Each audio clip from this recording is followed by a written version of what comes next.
నమస్తే, welcome to పొలిటెంట్ media. భక్తి భాస్కర చూస్తున్న వాళ్ళందరికీ ముందుగా నమస్తే అండి.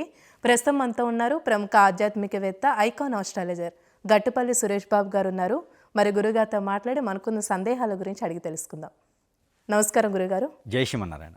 గురుగారు, ఇప్పుడు శతభిష నక్షత్రం వారికి సంబంధించి స్వభావం ఏ విధంగా ఉంటుంది, వీరికి చేయవలసిన పరిహారం అంటూ ఏంటి, చెప్పాలంటే అసలు ఏ దేవుణ్ణి ఆరాధిస్తే మంచిదంటారు వీళ్ళు? శతభిష నక్షత్రం. ఈ శతభిష నక్షత్రానికి 4 పాదాలు ఉంటాయి. ఈ శతభిష నక్షత్రం 4 పాదాలు కూడా కుంభరాశిలో ఉంటాయి. ఈ కుంభరాశిలో ఉన్నటువంటి శతభిష నక్షత్రము ధైర్యానికి, ప్రేమకి, అనురాగం, ఆప్యాయత, కష్టం, ఇష్టం, నిష్ఠూరం అన్నీ కలగలిపి ఉండేటువంటి నక్షత్రం ఉందంటే కనుక అది శతభిష నక్షత్రం.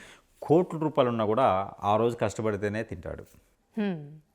ఎన్నో రకాలటువంటి ఎదురురాలు తగులుతూనే ఉంటాయి. ఒక్కొక్కసారి ఏలు కూడా ఊడిపోతుంది తగిలేటువంటి ఎదురురాయికి. అంటే ఎన్నో కష్టాలు ఉంటాయి, ఎన్నో నిష్ఠురాలు ఉంటాయి. ఎంత చేస్తే కూడా మళ్ళీ మాట అనిపించుకుంటూ ఉంటారు. వాళ్ళకి ఎంతో స్ట్రెస్, ఎన్నో రకాలైనటువంటి విధానాలు. వారికి అతి ముఖ్యమైనది అంటే సహనం, ఓర్పు, సహనం అన్నీ ఎక్కువ ఉంటాయి వారికి. శతభిష నక్షత్రం అంటే దేవాది దేవులతో సమానం.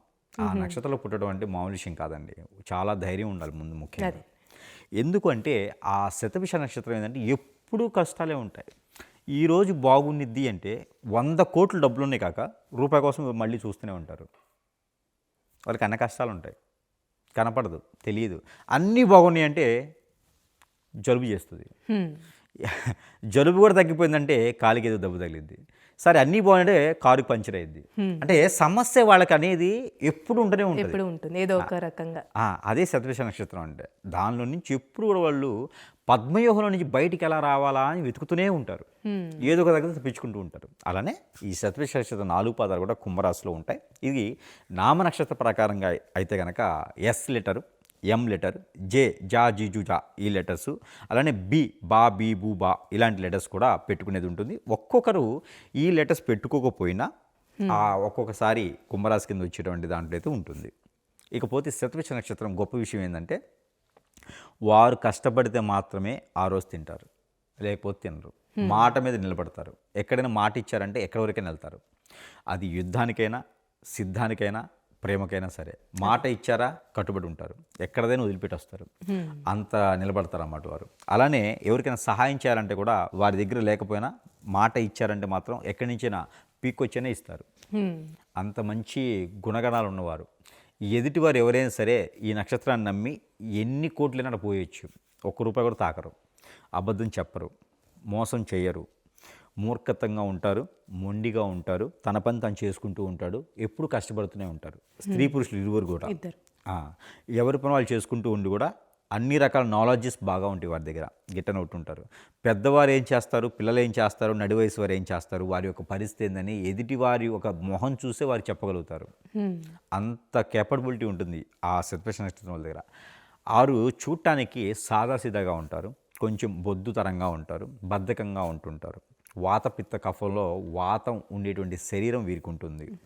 వాయుతత్వం కలటువంటి రాశి కాబట్టి వాతం ఎక్కువగా ఉంటుంది. అలానే వీరికి ఎక్కువగా హోటల్స్, రెస్టారెంట్స్ ఇలాంటి వాటిలో beauty parlours, cosmetics, 1 gram gold, బట్టల షాప్స్, ఫ్యాషన్ డిజైనరు, లేదంటే ఆర్కిటెక్చరు, రియల్ ఎస్టేటు, రైతులు ఇలాంటి వాళ్ళైతే ఎక్కువ శాతం మనకు కనిపిస్తూ ఉంటారు. హార్డ్వేర్ రంగాల వాళ్ళు, సాఫ్ట్వేర్ కాదు, ఇనుము, ఇటుక, ఇసుక, ఇంజనీరింగ్, బిల్డర్స్, రైతులు ఇలాంటి వాళ్ళైతే కనుక, ఫార్మర్స్ ఇలాంటి వాళ్ళైతే కనుక ఈ యొక్క శతభిష నక్షత్రం వారు బాగా కనిపిస్తూ ఉంటారు. అయితే అండి, ఇప్పుడు వివాహ పరంగా చూసుకున్నట్లయితే ఈ నక్షత్రం వాళ్ళు అంటే శతభిష నక్షత్రం ఎవరిని చేసుకుంటే మంచిదంటారు నక్షత్ర పరంగా? అంటే ఇప్పుడు స్త్రీ అయితే అనుకోండి, ఇప్పుడు శతభిష నక్షత్రంలో పుట్టినటువంటి స్త్రీ అయితే కనుక పురుషుని చేసుకుంటే మంచిది. అలానే శతభిష నక్షత్రంలో పుట్టినటువంటి పురుషుడైతే మాత్రం ఖచ్చితంగా స్త్రీనే చేసుకోవాల్సి వస్తుంది. ఎందుకంటే కనుక ఇందులో ఇంకోటి ఏంటంటే ఇప్పుడున్నటువంటి లివింగ్ రిలేషన్ అని చెప్పి అమ్మాయికి అమ్మాయి, అబ్బాయికి అబ్బాయి చేసుకునే విధం అయితే కనుక వీరు ఎక్కువగా వాటిని ప్రోత్సహించరు.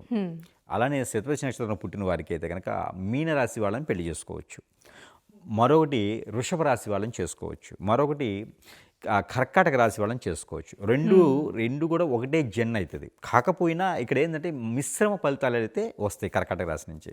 ఓకే. మరొకటి కన్యా రాశిని కూడా చేసుకోవచ్చు. కన్యా రాశి వాళ్ళకి వీళ్ళకి మిశ్రితంగా ఉంటుంది. ఇద్దరు కష్టపడే స్వభావం ఉంటుంది. వీరిద్దరిని చూసి ఇరువురు కూడా పొరుగురు అందరూ కూడా వీరి మీద వ్యసనంతో, రందితో, కుళ్ళుతో, కుతంత్రంతో మధ్యలో పుల్లలు వేస్తూ ఉంటారు. ఇద్దరు విడిపోవాలి, చెట్టుకోలు గుట్టుకోవాలి అని చూస్తూ ఉంటారు. అలానే వీరికి వృశ్చిక రాశి వాళ్ళని కూడా పెళ్లి చేసుకోవచ్చు. శతభిష నక్షత్రం వాళ్ళు వృశ్చిక రాశి వాళ్ళు కూడా చేసుకోవచ్చు. చివరిగా ధనుసు రాశి వాళ్ళని కూడా మిశ్రమ ఫలితాలు అయితే కనిపిస్తాయి. అంటే వీరికి కొట్లాట్లు గొడవలు అవుతూ ఉంటే మళ్ళీ కలిసిపోతూ ఉంటారు. వారి మధ్యలో ఎవరైనా వెళ్ళారనుకో వారు పిచ్చోళ్ళు అయిపోతారు. కాబట్టి ఈ రాసుల్లో పుట్టిన వారిని అయితే వీరు పెళ్లి చేసుకోవచ్చు. ఇకపోతే ఈ శతభిష నక్షత్రం గొప్ప విషయం ఏంటంటే ఎప్పుడూ కూడా నైట్ పనుకుని పోయేటప్పుడు తప్పితే అన్ని వేళలా కష్టపడుతూనే ఉంటారు. వీరికి స్టమక్ రిలేటెడ్ సమస్యలు అయితే వస్తాయి, ఆరోగ్య సమస్యలు. ఇది 14 సంవత్సరాల నుంచి మొదలవుతాయి.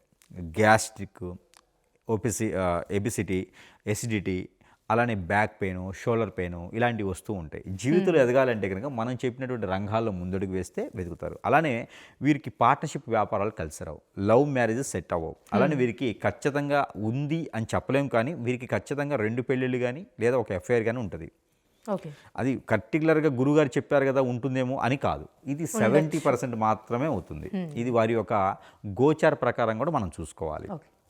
కాబట్టి ఇలాంటి శతభిష నక్షత్రం వారు జీవితంలో ఎదగాలి అంటే కొన్ని అయితే చేసుకోవాల్సి వస్తుంది.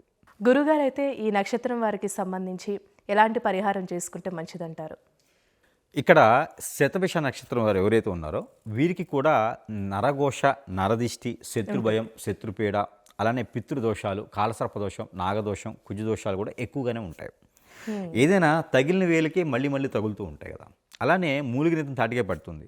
అంటే కష్టపడే వారికే ఎక్కువ కష్టాలు వస్తూ ఉంటాయి, పని చేసేవారికే పని ఎక్కువ దొరుకుతూ ఉంటుంది. కాబట్టి అలానే ఏదైతే శతభిష నక్షత్రం ఉందో ఈ నక్షత్రం వారికి దోషాలు కూడా కొంచెం ఎక్కువగానే కనిపిస్తున్నాయి సుమి. అయితే వాటికి ఎప్పటికెప్పుడు పరిష్కారం చేసుకుంటూనే ఉండాలి. వీరు ఎక్కువగా శని భగవానుడికి ఎక్కువ కొలుస్తూ ఉండాలి. శనికి ఎక్కువగా పూజించాలి, రాహుకి ఎక్కువ పూజించాలి, కేతువుకి ఎక్కువ పూజించాలి, కుజుడికి కూడా ఎక్కువ పూజించుకుంటూనే ఉండాలి. లేకపోతే వారి ద్వారా వీరికి ఎన్నో రకమైనటువంటి సమస్యలు అయితే అది ఎదుజల్లుతూ ఉంటాయి. మనం వాటిని తీర్చుకుంటూనే ఉండాలి జీవితకాలం. జీవితంలో ఎదగాలంటే 1-2-3 సార్లు కష్టపడితేనే వీరికి ప్రతిఫలం ఉంటుంది. ఏదో అయిపోయిందంటే అవ్వదు వాళ్ళకి. వీళ్ళు ఖచ్చితంగా నిలబడేవాళ్ళు కాబట్టి రాజకీయ రంగంలో బాగా రాణిస్తారు. మనం చెప్పినట్టు రంగాల్లోనే కన్నా రాజకీయ రంగం కూడా వీరికి అద్భుతంగా ఉంటుంది. కానీ పేరు ప్రఖ్యాతి రావడానికి చాలా టైం పడుతుంది. వస్తే 22 సంవత్సరాల లోపు వస్తుంది, లేదా 36 సంవత్సరాల తర్వాత వస్తుంది. వెయిట్ చేయాల్సింది ఖచ్చితంగా, ఏం చేసేది లేదు. వీళ్ళు కొబ్బరి చెప్పులు అమ్ముకున్నా, వెండి గిన్నెలు అమ్ముకున్నా, కరివేపాకు అమ్ముకున్నా బాగుపడాలంటే ఈ 2 సమయాలే వీరికి గండాల నుంచి బయటపడుతుంది. అలానే వీరికి గండాలు కూడా ఎక్కువగానే ఉన్నాయి. గోచార ప్రకారంగా 4, 2, 6 స్థానాల్లో కుజుడు కానీ, 6, 2, 9 స్థానాల్లో శుక్రుడు కానీ ఉన్నట్టయితే, 2, 1, 3 స్థానాల్లో కనుక రవి ఉన్నట్టయితే వీరికి గండాలు కూడా ఎక్కువగానే ఉంటాయి. కారు వల్ల, డ్రైవింగ్ వల్ల, అగ్ని వల్ల గండాలు ఎక్కువగా ఉంటాయి. కాబట్టి దాన్ని తగ్గట్టు పరిహారాలు అయితే చేసుకోవాలి. అయితే వీరికి కలిసి వచ్చే వారం అంటే ఏంటండి? నెంబర్ అనుకోవచ్చు, ఏంటిది అసలు? ఇక్కడ వీరికి 8వ నెంబరు, 6వ నెంబరు వీరికి అద్భుతంగా కలిసి వస్తుంది. లక్కీ నెంబర్గా కూడా కలిసి వస్తుంది. ఇక వీరికి కలిసి వచ్చేటువంటి వారం అయితే కనుక శనివారం, సోమవారం 2 రోజులు కూడా వీరికి అద్భుతంగా కలిసి వస్తాయని చెప్పొచ్చు శతభిష నక్షత్రం వాళ్ళకి. ఇకపోతే వీరికి మిశ్రమంగా అయితే గురువారం కూడా బాగానే ఉంటుంది. కలిసి వచ్చేటువంటి కలర్ అయితే కనుక వీరికి నలుపు, అంటే black and white and orange colour వీరికి అద్భుతంగా కలిసి వస్తుంది. ఇక వీరికి ఏదైనా దిశ కావాలంటే కూడా తూర్పు దిశ, అలానే దక్షిణ దిశ కూడా వీరికి అద్భుతంగా ఉంటుంది. ఏదైనా సింహద్వారం వైపు తీసుకున్నట్లయితే సొంత ఇల్లు. ఇక వీరికి జాబుల కన్నా కూడా ఏదైనా ఓన్గా చేసుకుంటే మంచిది. ఓన్గా వ్యాపారం చేసుకుంటే ఉత్తీర్ణులు అవుతారు, త్వరగా ఎదుగుతూ ఉంటారు. ఇక పెళ్లిలో కానీ పెళ్లి తర్వాత కానీ అయితే కనుక వీరికి ఖచ్చితంగా 30 సంవత్సరాల తర్వాతనే పెళ్లి ఉంటుంది. 22 సంవత్సరాల లోపు చేసుకోకపోతే కనుక. ఇక వీరికి భార్యని ఎదుటి వాళ్ళు చూపించడం, భర్తని ఎదుటి వాళ్ళు చూపించడం, కాంట్రవర్సీ చేయడం ఇలాంటివి చేయకూడదు. 3వ వ్యక్తి వచ్చారంటే సంసారంలో నిప్పులు ఖచ్చితంగా పోసేదానికే ఉంటుంది. ఇక వీటితో పాటు పరిహారాలు, దేవుని యొక్క అనుగ్రహం కూడా కావాలి. కాబట్టి వీరు ప్రత్యేకంగా దత్తాత్రేయ స్వామి వారికి పఠన చేసుకోవాలి. దత్తాత్రేయ స్వామివారి మంత్రం జపం చేసుకుంటూ ఉండాలి. అలానే సాయిబాబా గుడిలో ఊదిలో మన కొబ్బరి బొండ వేస్తూ ఉండాలి. ఎప్పుడైనా ఒకసారి సత్యనారాయణ స్వామి వారి వ్రతం నోచుకుంటూ ఉండాలి. ఇలాంటివి చేయడం ద్వారా వారిలో ఉన్నటువంటి నెగిటివిటీ అంతా కూడా పటాపంచలైపోతుంది. ఆ శతభిష నక్షత్రం వారంతా కూడా సుఖశాంతులతో ఉండేలాగా ఉంటుంది. దీంతో పాటు ఏంటంటే కనుక వీరు ఇంకా వీరికి కొంతమంది ఏం చేస్తారంటే హిప్నటిజం, బ్లాక్ మ్యాజిక్, వశీకరణ ఇలాన్నీ చేసేసి వారి యొక్క జీవితాన్ని పైకి వెళ్లకుండా కిందకి దిగజార్చుంటారు. అలాంటి దిగజార్చకుండా ఉండాలి అంటే కనుక అష్టదిబ్బందిని ఏం చేయలేకపోతున్నానండి, నాకు అంతా లాస్ అవుతుంది అనుకునేవారు ఎవరైనా ఉంటే సంపాదించవచ్చు. ఈ జాతకాల్లో ఉండవు, అవి మనలో ఉండేటువంటి సిమ్టమ్స్. ఆ సిమ్టమ్స్ చూసి మన దగ్గరికి వస్తే ఖచ్చితంగా వారికి పరిష్కార మార్గం అయితే చూపించేటువంటి దారి అయితే దొరుకుతుంది. చాలా చక్కగా తెలియసే గురుగారు, ధన్యవాదాలు.